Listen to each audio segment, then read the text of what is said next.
তাইলে আমাদের কেন আমরা ইমামতের দরবারে আসবো, কেন ওনার পথ ধরবো?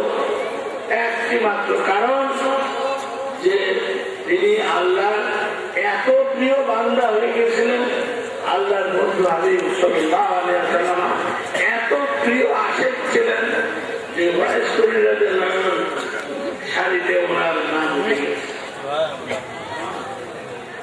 ওয়াইস রাদিয়াল্লাহু চেহারার সাথে ওনার চেহারা মিশে গেছে, এক চেহারা হয়ে গেছে। যেখানে ওয়াইস রাদিয়াল্লাহু নাম আসবে সেখানে শেখ সৈয়দ বুরহানুদ্দিন নাম আসবে।